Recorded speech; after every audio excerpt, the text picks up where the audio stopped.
Hey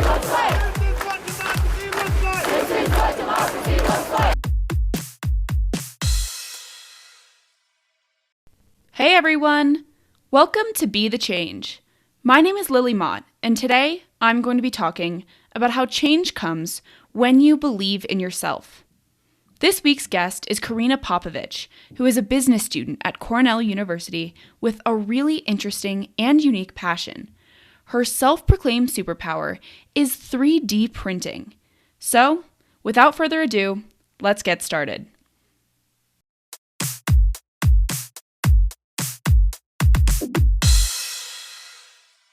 Absolutely. So my name is Karina Popovich, and I am the founder of Makers for COVID-19. And we are a band of hobbyists, and we're all 3D printing PPE, so that personal protective equipment, so that we can donate it to medical workers and really anyone who's in need of PPE during this time. And a lot of what I do outside of Makers for COVID-19 is continue to pursue my passions for social entrepreneurship, 3D printing, and really that means a number of different things to me. So whether that be looking to solve a problem that has to do with the 3D printing industry, or you're using 3D printers to make PPE, or even something completely different like teaching more students about 3D printing so that they can really be curious about STEM and realize that they can solve some of the world's biggest problems. So that's a little bit about me. So, as Karina shared, she is working on this amazing project to create PPE for healthcare workers and for others in need. I asked Karina to tell me about how she's been using her superpower of 3D printing in the fight against COVID-19. Absolutely. So I'll just start off by saying that I think 3D printing in general is just a superpower. I think it's just one of the coolest things ever. And for me, I just really what 3D printing is the power to be able to make something out of nothing. And I think there's just something so beautiful and so powerful in that. And that's why I always say, 3D printing is my superpower, but I also hope to share my superpower with others and make other people realize that they can do it too, and with ease, because 3D printing is so easy and too many people don't realize it.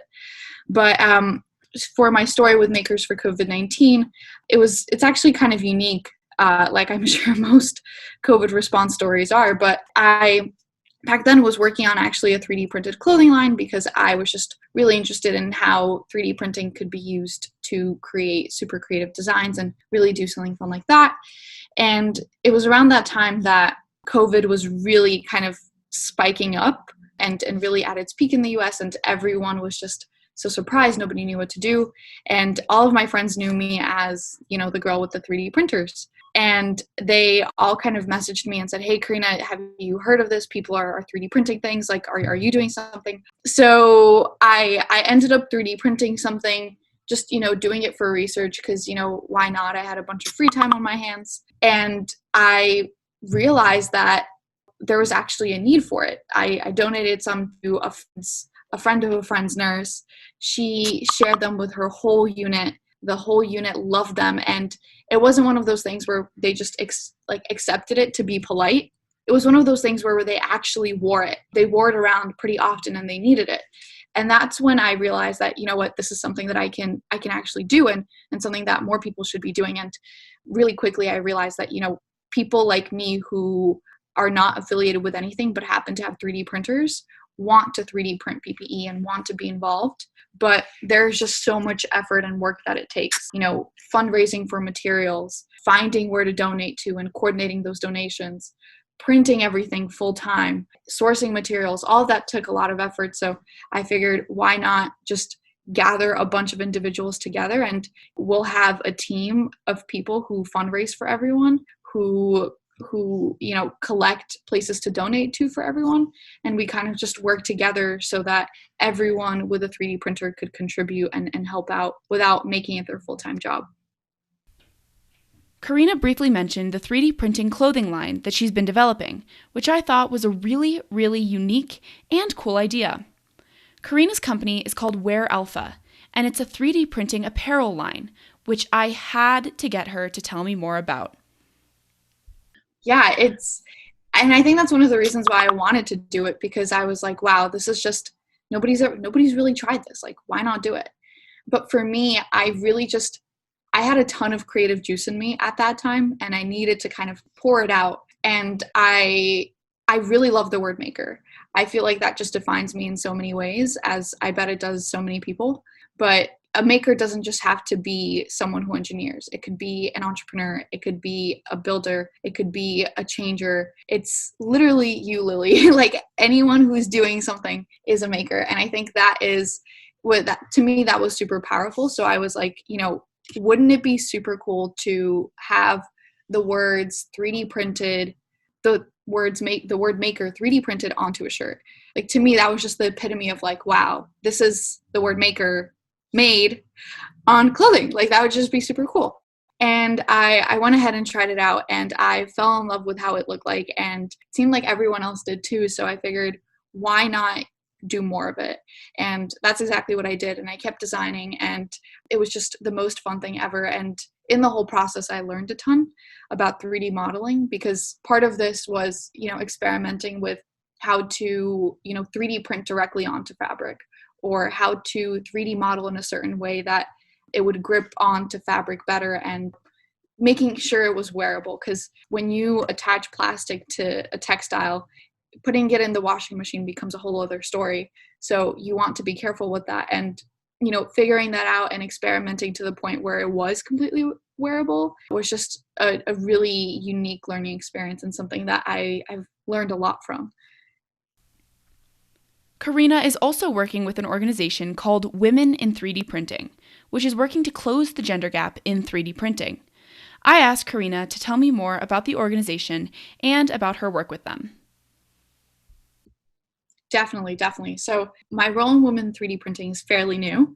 And a lot of what I'm doing with Women in 3D printing is making sure that the next generation of 3D printists can learn about 3D printing. And, like you said, I think one of the biggest issues that we have going on with STEM right now is that everyone feels this intense pressure that, I'm either in STEM or I'm not. It's one or the other, when in reality, I'm a business major. I have no business being in STEM, pun intended, literally none. So for me, I always kind of find it peculiar when people are like, when people, I find it peculiar, but I also understand, because society has made it this way where it's like, you're one or the other. But in reality, you can be both. And it's the most exciting thing to be both, because you just see a whole new world of applications and a whole new world of possibilities. And I think that is one of my biggest reasons behind why I keep doing the work I do with women in 3D printing. I really want to show other girls and other boys, and really all other individuals, that 3D printing is something that they can do too. It's something that everyone should explore and try and learn.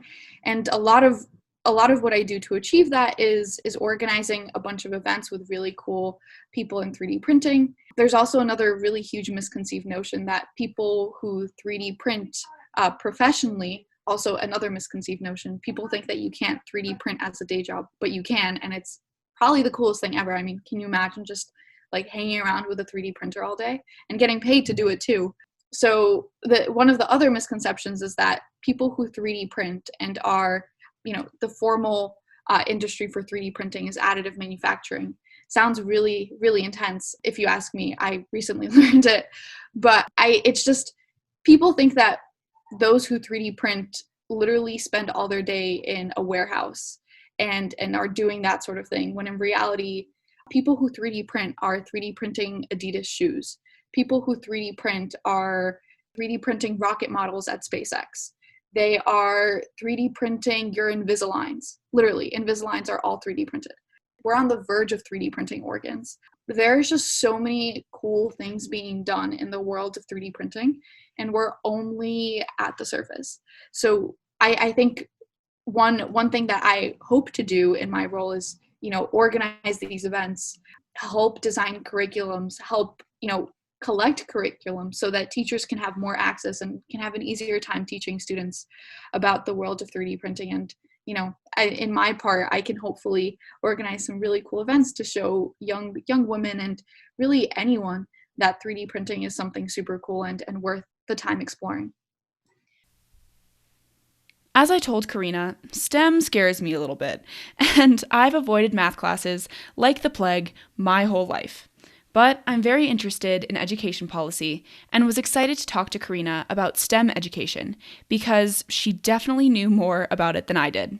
I asked Karina about her thoughts on STEM education in schools and to tell me about how she would integrate more technology into classrooms. Absolutely. I think I'll kind of go back. I have a bunch of points to make here, but I think I'll go back to my previous point is I think there's a lot of social stigma. It's the humanities majors and humanities education is just so far from everything that isn't humanities. And same thing goes for STEM and engineering and coding and everything. And it just really kind of is boggling because we're moving in the sort of direction where we need more people who are not only engineers, but also really good communicators and really can engage with people, can be creative. And I think in everything that I'm seeing, what's becoming more valuable is this intersectionality between the two worlds. And part of what I really think will make the biggest difference in implementing more education, because I think the opportunities are there. I just think a lot of things have to do with the societal impacts and stigmas. The kind of more we break down that idea that I'm either in STEM or I'm a humanities major, or I like, as soon as we break that down and show people that you can literally be anywhere in the spectrum, I think that's when we'll see the implementation get easier. And as far as actually implementing it, I totally agree. I think I will say from my personal experience, I've taken a bunch of coding classes. I've done a coding internship, and I'm not a good coder. That's not my world. But I respect it for anyone who is, and for anyone who loves it. And I think one of the biggest, most meaningful things that I've learned in exploring to code, in taking a lot of engineering classes, is the fact that I learned to think like an engineer. And I think there's a lot of value in thinking like that and being able to kind of not only just train your brain, but to just have different types of ability, different ways of thinking. And that, I think, in itself is powerful, whether or not, someone pursues STEM as an actual career. And I think having coding classes, having access to technology like 3D printers, offering all these classes, and in many ways, not just offering them, but implementing them into classes that already exist, I think is super powerful. Because one thing that I wish I had was, it would be so different learning about architecture and learning about history if there was a 3D printer in the room. If there were 3D printers that could print, models of the different Roman columns. Flashback to AP World History, there was we had to learn about the 6 different Roman columns. I was like, really? Really? And there were different structural designs to each of them. I feel like it would just be so much more memorable if there was a 3D printer in a classroom like that. And it may not sound like it would make a big impact, but I think for many people who are visual learners, even just the awe-inspiring fact that, you can see and hold it and touch it is something that is huge to just learning and education. So I'm all for just more technology and really integrating things together better. I was also interested to talk to Karina about gender gaps in STEM careers, because it seemed to me as though the anonymity of coding and 3D printing, just as 2 examples, could create more of a meritocracy than in other fields. I asked Karina to tell me her thoughts about the gender gap in STEM as a woman working in that field. I'm always a huge proponent of education for moving up the social ladder. I mean, I come from, a village in Ukraine with horses and cows and dirt roads. That's where my parents immigrated from. And they immigrated here for me and my sister and for all of us to have a better life. And I think education is really the key to having that and to achieving all of your biggest dreams. And, particularly with STEM, I think it's, shown through a number of studies, but STEM jobs tend to be the higher paying jobs, whether that be doctor, engineer, whatever it is. Those are high paying jobs. And for someone like me, and coming from the background that I am, financial security is very important, just like it is to many other first generation students, or really anyone. I mean, I think financial security is something that should be important to everyone, and most likely is. But I think we still are in a kind of bro culture world when it comes to STEM. And I've heard a lot of really awesome women like Rashma Sajani speak about it, but it's still there, it's still present, and in many ways it's subdued and more kind of on the down low, but it's definitely affected how women feel about themselves. I know for me, I've faced a bunch of bouts with imposter syndrome and feeling like I have to be someone else to fit in, and feeling like, I couldn't be feminine because, femininity is just not, this is not the place for it. If I'm feminine, I'm weak. And that was kind of the feeling I was getting. And I think a lot of it is just the ingrained societal values of, what it takes to be in STEM. When you think of someone who's in STEM, you think of someone who's assertive, who's cutthroat, who, they don't do small talk. They're just straight to the point.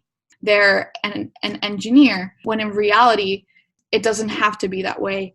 And I think there are many, many people fighting to show that it doesn't have to be that way, and that, you could be someone who is, a pageant queen and still can code like a rock star. And I think that's one of the things that I really appreciate about the kind of new dynamic of the STEM world. I think we definitely have a long way to go, but the effort that's being put into moving away from that bro culture and being a place that's accepting to everyone, because also a bro culture doesn't just hurt women, it really hurts everyone else too, by creating this like notion of toxic masculinity and a bunch of toxicity that doesn't cultivate a good work environment. And I think that's something that is changing, and something that, we still have a lot of work to do on, but it's definitely one of those things that will be improving. And, I think when we do get there, just the world of STEM will be a huge opportunity for women to move up the social ladder and to and to really work towards equality, which, it's a shame that we have to work towards it in the first place. Kind of feels like we're playing along with the system. But I think this is a really great place for women to kind of move forward and achieve the equality that we deserve. Of course, I was excited to ask Karina my favorite question. What advice do you most want to share with young people who want to make a difference in the world? These are her words of wisdom. Yeah, I'm going to share like my most recent quote that I came up with. And I came up with just because I was like thinking a lot about it, because right now I'm actually taking on a project that is, I think it's really going to push me in terms of what I'm capable and what I can achieve.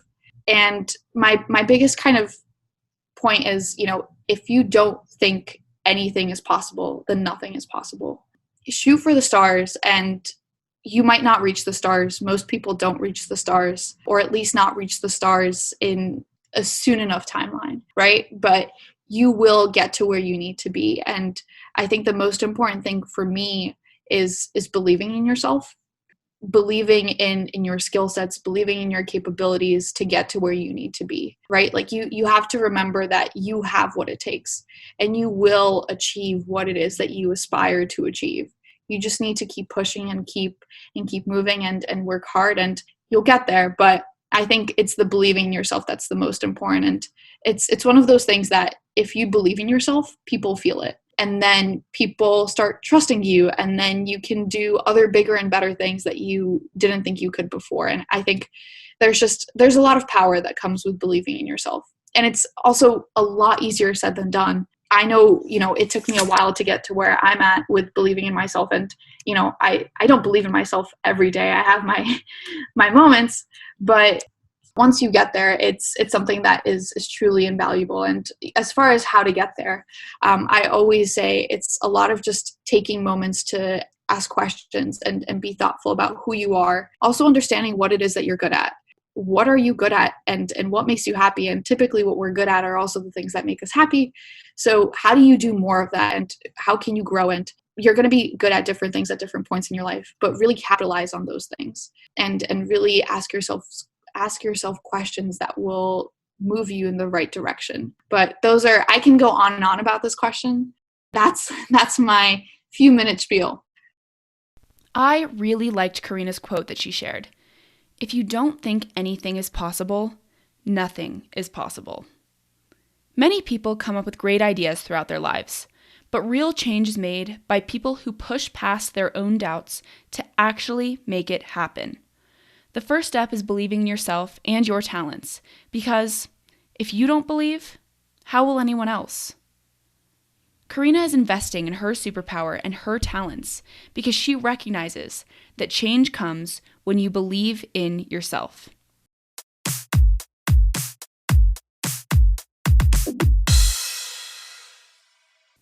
Thank you so much for listening to this episode, and you can follow Karina on Instagram at karina.popovich. If you want to talk about anything I mentioned, please reach out to me by email at lily@bethechangepodcast.org or on Instagram at bethechangepodcast. Tune in for my next episode, but until then, be the change you wish to see in the world. Bye, guys.